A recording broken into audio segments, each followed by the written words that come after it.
1절부터 9절에 있는 말씀을 제가 봉독하겠습니다.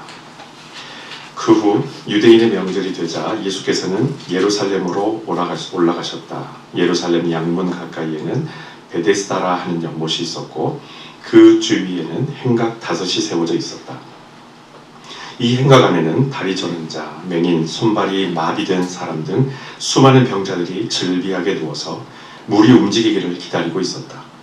그것은 때때로 주님의 천사가 못에 내려와 물을 휘저어 놓는데 그 물이 움직일 때 제일 먼저 들어가는 사람은 무슨 병에 걸렸든지 다 낫는다는 말이 전해져 오기 때문이다.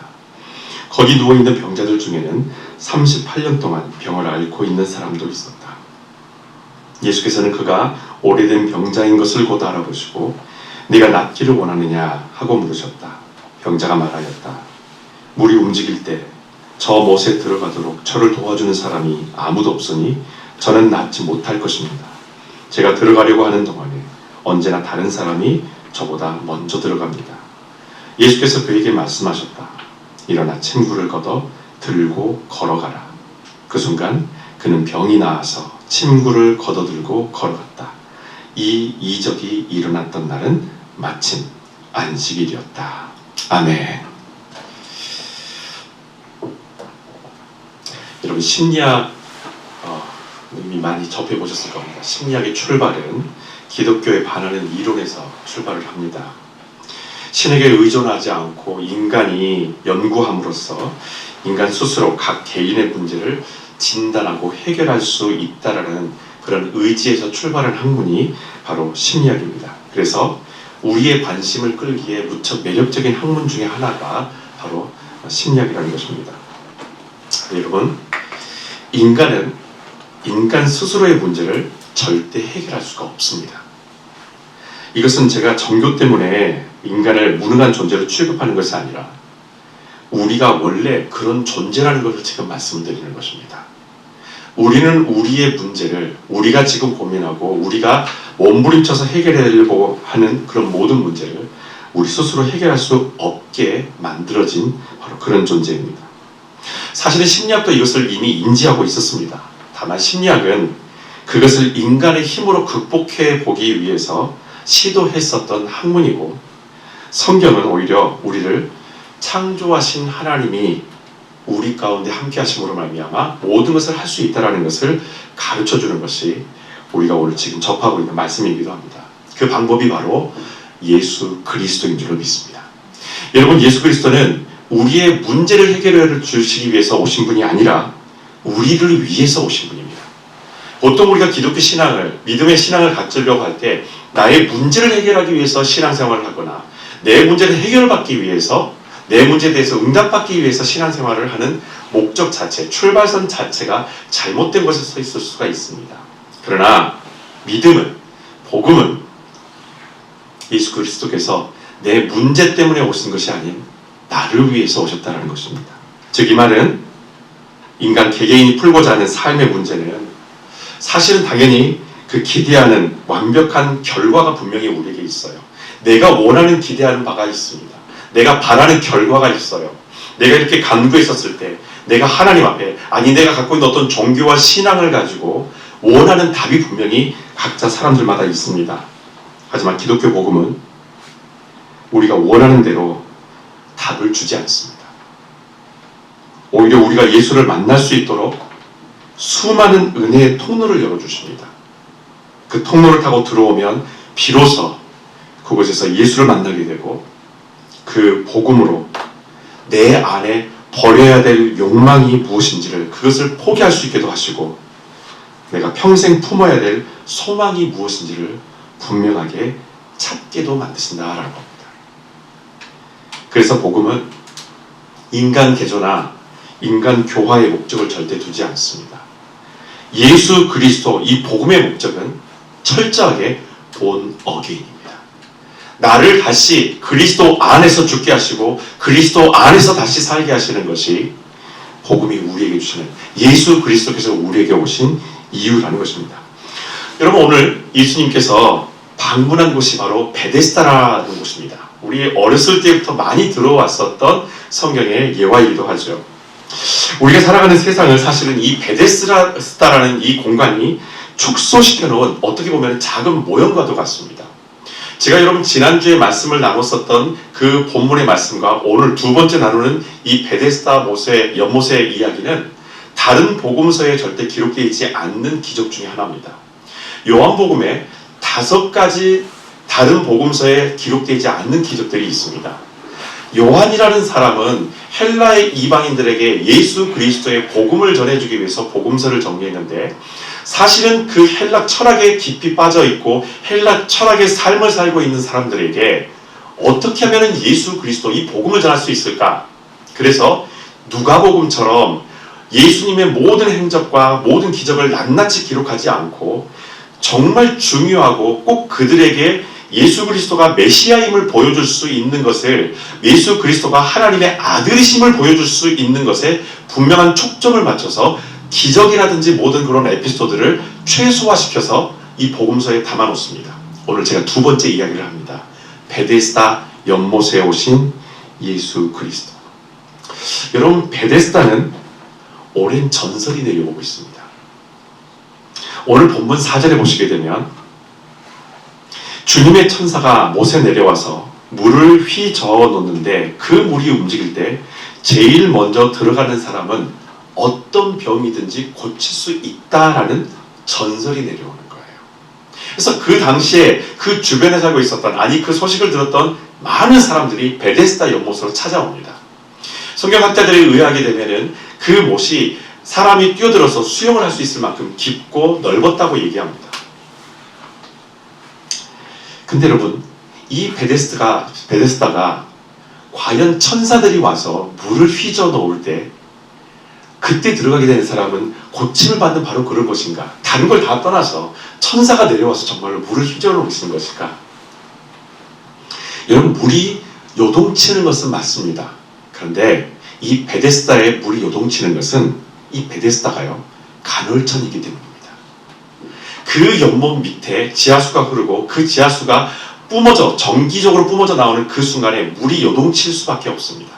보글거리기도 하고 물이 요동칠 때에 사람들은 그 순간을, 아무도 보이지 않는 순간에 물이 혼자서 요동치기 때문에 마치 이것이 천사가 이 물을 휘젓는다라고 생각해서 그 순간에 그곳에 빠져 들어가게 되면, 그것도 제일 먼저 들어가게 되면 치료받을 수 있다라는 이야기를 계속해서 세대의 세대를 거쳐서 내려온다는 것입니다. 자연의 현상일 뿐 이거 기적은 아닙니다. 여러분, 무지하기도 했지만 기적과 같은 일이 나에게 일어나길 바라는 사람들로 사실 베데스다는 발디딜 틈이 없습니다. 그나마 누군가를 의지하지 않고는 기회를 붙잡을 수 없는 곳이 바로 베데스다입니다. 과연 그것이 여러분 조용할까요? 그런 현상이 일어난다고 할 때에 여기저기서 서로 들어가겠다고 웅성거림과 욕설과 질투가 난무할 것입니다. 왜냐하면 먼저 차지하는 사람에게, 그 사람에게만 특별한 기적이 일어난다고 믿고 있었기 때문에. 여러분, 우리는 이 사람들이 어떻게 보면 좀 욕심장이처럼 보일 수 있어요.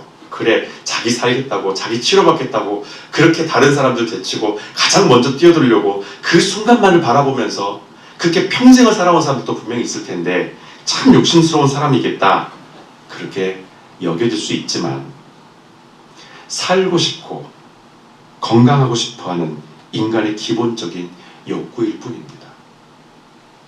그저 남들처럼 건강한 사람이 되고 싶은 것뿐인데 과연 이것이 잘못된 것일까? 과연 이것이 죄일까? 이걸 바라고 이걸 구하는 것이 과연 이것이 죄의 문제일까? 오늘 베데스다의 상황은 사실은 무척 민감합니다. 우리가 쉽게 이 문제를 짚고 넘어갈 수는 없는 문제라는 것입니다. 하지만 오늘 우리가 창조주 하나님의 피조물로서 이 상황을 다시 바라보고 그곳에 들어가게 되면 아주 명쾌한 복음의 진리를 오늘 이곳에서 발견하게 된다는 것입니다. 여러분, 예수께서 베데스다 연못에 오신 것은 사실은 세상을 향한 발락입니다. 제가 초두에 말씀드렸던 것처럼 이 베데스다라는 곳은 작은 세상을 말하고 있습니다. 세상의 작은 모형입니다. 우리를 깨끗게 하는 것, 우리를 성화시키는 것은 인간 심리를 연구해서도 아니요, 돌을 깨우쳐서 얻어지는 것은 더더욱 아니라는 것입니다. 이것을 어디까지나 인간이 야 이게 맞아 라고 여기면서 찾아낸 것일 뿐 사실은 진정한 진리와 진정한 방법은 아니라는 거예요. 오히려 이 베데스다의 잔잔한 연못에 파장을 일으킨 분은 예수 그리스도예요. 여러분, 예수 그리스도가 세상에 오셔서 일으킨 파장이 무엇입니까? 베데스다라는 곳은 간헐천이기 때문에 정기적인 시간이 정해져 있어요. 사람들은 그 시간을 모릅니다. 그러나 언제든지 갑자기 물이 흔들리기 시작할 때에 뛰어들어야 된다는 생각만 갖고 있을 뿐이지 사실은 거기 이상에는 그 물이 늘상 잔잔했다라는 거예요. 예수는 그곳에 오셔서 그 분위기 전체에 파장을 일으켜버립니다. 첫 번째, 예수께서 이 땅에 오셔서 예수께서 그 베데스다에 오셔서 일으킨 파장은 이것입니다. 인간이 규정한 구원의 방법을 깨뜨렸다는 거예요. 여러분, 병자들은 물이 이렇게 요동치는 것을 기다립니다. 문제는 혜택을 받을 수 있다고 여기는 사람은 그 중에서 가장 재빠른 사람, 어떻게 보면 병자들 중에서 그래도 덜 질병이 심각한 사람, 바로 그 사람, 자기 스스로 움직일 수 있는 사람, 아니면 누군가의 도움을 받아서 누군가의 힘을 빌어서 살아가고 있는 그 누군가만이 혜택을 받을 수 있다고 여겨지는 아주 제한적인 은혜가 있는 곳이 베데스다 연못이다라는 거예요. 기회를 엿보다가 그 기회를 붙잡으면 운 좋게 치료된다는 개념은 지금도 세상 가운데 통용되는 기회주의와 경쟁주의의 산물이기도 합니다. 저와 여러분들이 살아가고 있는 이 세상이 바로 그런 모습을 갖고 있다는 거예요. 힘 있는 자, 기회를 붙잡는 자, 먼저 움직이는 자, 그들에게만 기회가 주어지는 그런 세상, 그리고 그런 기회를 반드시 붙잡는 것이 능력이라고 여겨지는 세상. 여러분, 그런데 예수 그리스도의 복음은 하나의 단어로 우리에게 모든 걸 다 설명해 줍니다. Everyone, everyone who believes in Him. 누구든지 그를 믿는 자마다 구원을 얻는다. 특별한 누군가가 먼저 들어가서 구원을 얻고 특별한 누군가가 먼저 기회를 잡는 것이 아니라 누구든지 그를 믿는 자마다 구원을 얻을 수 있다는 것이 하나님 나라의 통치요, 하나님 나라의 주권의 방식이라는 것입니다. 우리는 이것을 진리로 믿고 살아갑니다. 복음은 세상을 향해서 노력하는 자가 얻을 수 있다라는 차별적인 성공담에 그 거짓됨을 낱낱이 드러나게 만듭니다. 이것은 인간이 아주 오래전부터 만들어낸 인간 구원의 메커니즘이에요. 이렇게 해야만이 성공할 수 있고 이렇게 해야만이 자기 것을 얻을 수 있다라고 사람들이 지금까지 만들어 왔었던, 정반대로 하나님의 뜻과 뒤돌아서 걸어섰던 사람들이 만들어 놓은 바로 삶의 메커니즘이 바로 이것입니다. 여러분, 베데스다의 더 슬픈 현실이 뭘까요? 병자들끼리 문제를 해결하려고 한다라는 겁니다. 세상 그 어떤 현인도 완전한 구원의 시작과 증거와 궁금증을 해결하지는 못합니다. 이것은 예수 그리스도를 통한 하나님의 구원 계획 없이는 절대로 불가능하다라는 것을 반증하는 거예요. 이렇게 예수님은 우리 가운데 오셔서, 이 세상 가운데 오셔서 인간이 규정한 모든 구원의 방법들에 대해서 전부 다 도전하시고 그것이 거짓이라는 것을 다 드러내게 만드셨다는 거예요. 두 번째로, 예수께서 이 베데스다에 오셔서 일으킨 파장은 이것입니다. 두려움이 가져다주는 모든 허상에 도전하셨다는 거예요. 여러분, 수많은 병자들 중에 예수님께서 말을 꺼낸 사람이 누굽니까? 말을 섞은 사람이 누구예요? 오늘 성경에 보게 되면 이 사람은요, 병에 걸린 지 38년 된 사람이에요. 여러분, 거의 자신의 젊음의 시간, 어렸을 때부터 젊음의 모든 시간을 자기 스스로 움직이지 못할 만큼의 절망적인 삶을 살아왔었던 사람이 바로 이 38년 된 병자입니다. 예수님께서 바로 이 사람을 찾아가시는 거예요. 더더욱이 이 사람이 비참한 것은 38년 동안 자기에게 이 기회를 찾을 수 있는 어떠한 능력도 어떠한 힘도 없었다는 것입니다. 매번 이 순간이 올 때마다 이 기회를 놓쳤던 사람이 38년 된 병자였다라는 거예요. 여러분, 간헐천이라는 것이 하루에 딱 한 번만 움직이는 것이 아니에요. 수시로 그 시간이 정해져 있지만 작게는 몇 시간, 작게는 수십 시간, 이런 방식으로 끊임없이 물이 요동친다는 것입니다. 여러분, 그 많은 시간을 38년이라고 생각해 보십시오. 하루에도 최소한 두세 번이라도 이런 현상이 일어날 때마다 자기는 기회를 얻지 못했다고 생각해 보세요. 수많은 기회를 놓쳤다는 거예요. 얼마나 부러웠을까요? 고쳐졌는지 안 고쳐졌는지 모르지만 적어도 처음에 그 물에 뛰어든 사람, 그 사람이 얼마나 부러웠을까요? 이 사람에게는 자신의 오래된 질병만큼이나 사실은 그동안 38년 동안 자라온 두려움이 존재하기 시작합니다. 7절의 말씀 보시게 되면 물이 움직일 때 저 못에 들어가도록 저를 도와주는 사람이 아무도 없으니 저는 낫지 못할 것입니다. 단정하는 거예요. 선생님, 아무리 저 물이 움직여도 저는 스스로 움직일 수가 없습니다. 마치 저는 38년 동안에 이 수많은 기회들을 다 놓쳤기 때문에 저는 이제는 가망 없습니다. 라는 겁니다. 해가 갈수록, 나이가 들어갈수록 나는 할 수 없어라는 절망이 희망을 앞질러 갑니다. 그런데도 이 병자는 그 자리를 이제까지 뜨지 못한 거예요. 무척 못순된 사람이지요.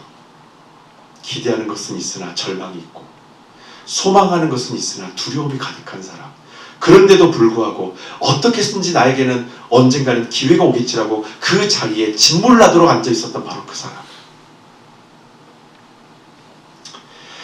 여러분, 아브라함을 하란에서 하나님께서 처음 부르신 이후에 하나님은 줄곧 인간의 두려움이 주는 그 허상을 파괴해 가기 시작하셨습니다.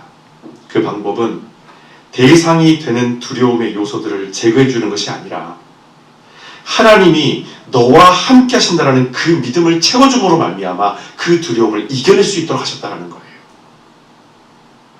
우리가 기도하면서, 우리가 간구하면서 하나님께 구하는 것이 무엇입니까? 하나님, 이 문제 자체를 해결해 주십시오라는 것입니까? 아니면 하나님, 나와 함께 해 주십시오라는 것입니까?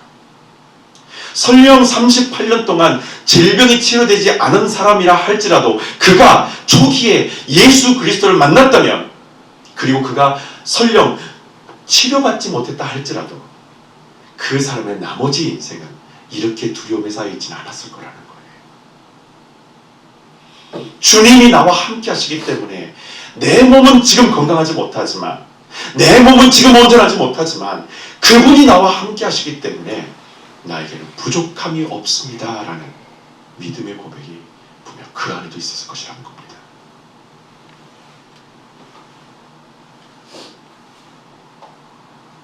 임마누엘 예수 그리스도,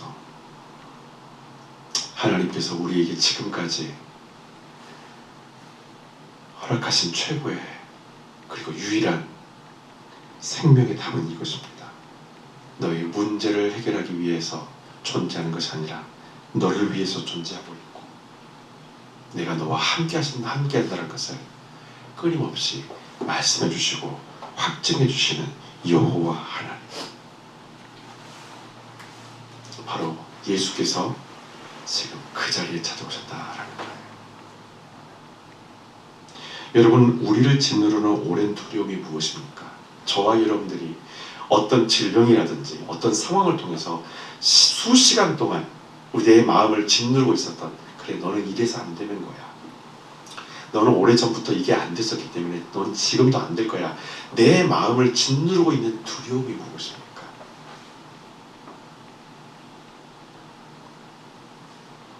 겉으로 보기에는 잔물결 없는 고요한 호수처럼 보여지기도 할 겁니다. 왜요? 그러려니 포기했었으니까.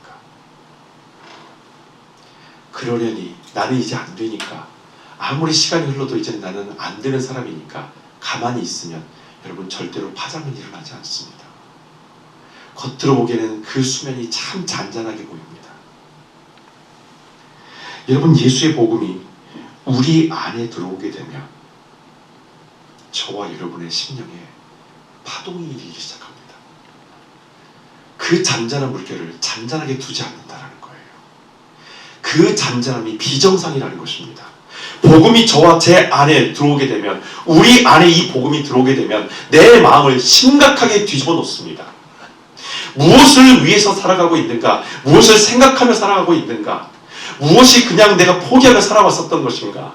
그것도 하나님의 말씀에 응답이 없이 내 스스로가 이건 아니라고 먼저 규정지으면서 이미 포기했던 것 안에 하나님께서 다시 말씀으로 임마누엘로 들어오셔서 왜 이 모든 변화가 일어나지 않는 것인지, 그리고 왜 아직도 응답을 얻지 못하는 것인지를 복음을 통해서 다시 만나게 하신다는 거예요.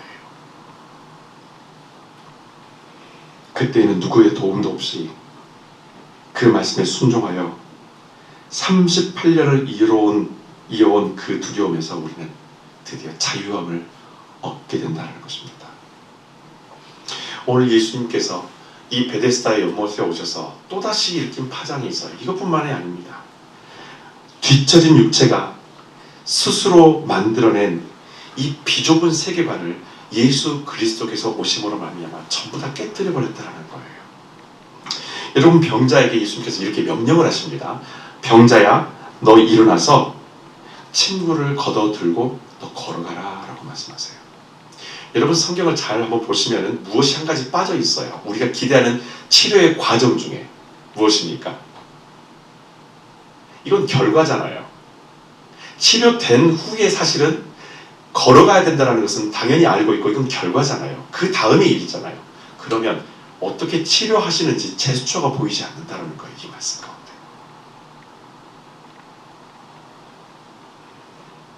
예수님은 어떤 치료의 제스처도 보이지 않고 치유된 이후의 행동에 대해서 오늘 말씀하십니다. 여러분, 이미 간헐천의 움직임이라는 이 제스처에 38년간 익숙해져 버린 이 병자에게는 베데스다라는 이 연못이 세상에 자기가 갖고 있었던 세상의 전부예요. 그런 병자에게 언젠가 내가 낫게 되면 나도 저 사람들처럼 나도 저렇게 이곳을 떠나야지, 이렇게 마음에 부러워했었던 그 소망을 오늘 예수님께서는 직접 경험하게 하셔서 그곳을 당장 떠나가게 만드셨다라는 겁니다. 그것을 가능케 한 것이 무엇입니까? 오늘 예수님의 한마디 말씀, 들고 걸어가라 라는 거예요. 그 말씀에 즉각 순종하는 믿음이 이 병자를 오늘 고쳐낸 것입니다. 여러분, 주님은 우리에게 믿음이 무엇인가를 이미 보여주셨죠.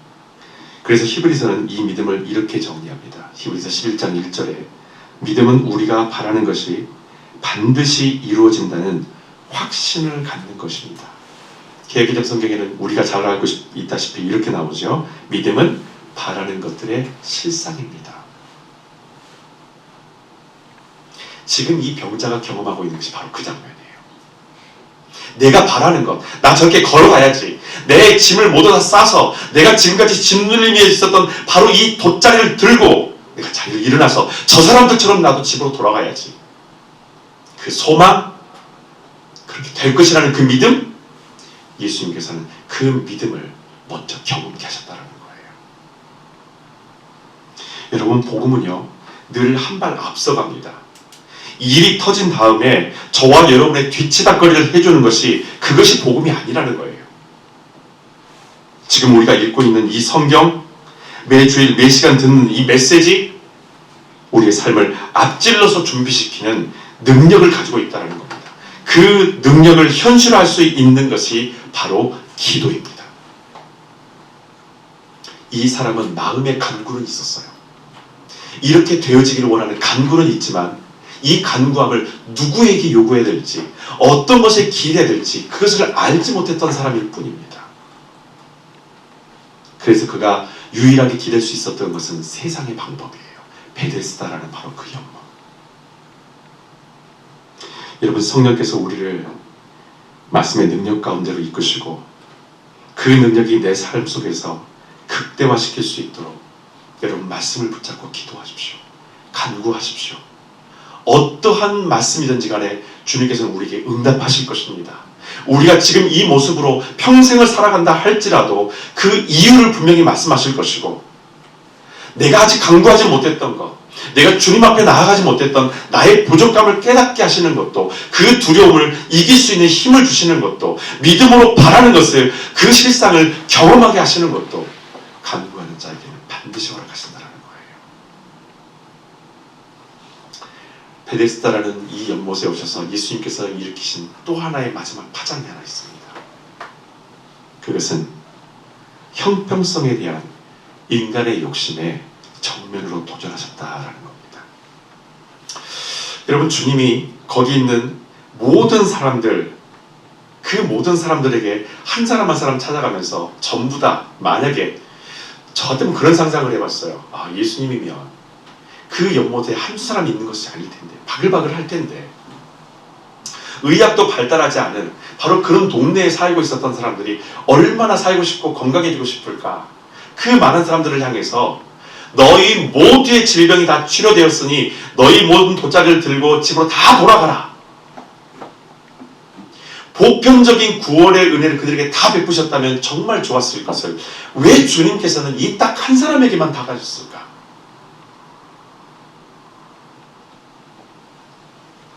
분명히 형평성에 어긋난 행동입니다. 우리가 예수 그리스도의 복음이라고 생각했었을 때, 예수의 사랑이라고 생각했었을 때 우리가 알고 있는 단어가 뭡니까? 모든 사람, 모든 열방에게 이 복음이 전해진다는 거예요. 그런데 오늘 말씀에 보게 되면 이 작은 베데스다라는 이 세계 가운데 살고 있는 그 사람들 가운데에 예수님은 딱 한 사람만을 고치셨다는 겁니다.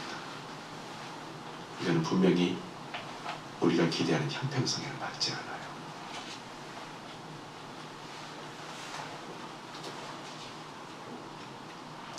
수많은 병자들 중에 왜 이 사람인지는 알 수는 없습니다. 다만 우리가 읽지 않았던 10절 이후에 있는 말씀을 보게 되면 적어도 한 사람의 치유를 통해서 그 동네가 발칵 뒤집혀졌다는 것을 우리가 알 수 있습니다. 여러분, 우리는 불합리한 형평성이 지배하고 있는 바로 그런 세상에 살고 있습니다. 타인이 성공하면은 나는 왜 축복해 주시지 않느냐라고 불평하고, 반대로 내가 복을 받을 때에는 타인에게 이 복이 동일하게 흘러가는 것에는 관심이 없습니다. 혼자서만 하나님께 영광, 하나님께 감사드린다면서 두 팔을 벌리지만 그 팔을 내 이웃과 주변 사람들을 향해서, 타인들을 향해서 함께 벌리면 하나님, 나에게 허락하신 이 은혜가 그들에게도 흘러가게 해주십시오.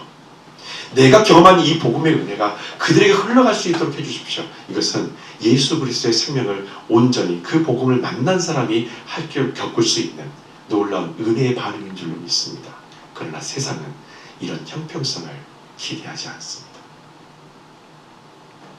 예수님은 이곳에 과감히 들어오셔서 예전처럼 한 사람에게만 기회를 주셨지만, 믿음이 있다면 타인과 경쟁하지 않아도 누구나 구원함을 받는다라는 복음의 보편성을 이들 모두에게 보여주셨다라는 거예요. 한 사람의 치유의 상징이지만 그것은 모든 사람에게 적용될 수 있는, 누구든지 그리스도를 믿는 자마다 구원을 얻을 수 있다는 보편적 주의 은혜를 모든 사람들에게 경험하게 하시고, 그 복음이 전해주는 세상을 향한 파장, 이것은 실로 우리가 형언할 수 없을 만큼의 놀라운 파동을 일으켰다는 것입니다. 자, 여러분, 오늘 우리가 봤었던 말씀, 계속 우리는 요한복음을 중심으로 해서 요한이 다른 복음서에 기록되지 않는 몇 가지 기적들을 가지고 예수 그리스도가 이 세상 가운데 어떤 분을 오셨는가를 우리는 발견하고 찾아갑니다. 특별히 사도 요한은 예수를 만난 이 사람의 이름 한 글자도 언급하지 않아요.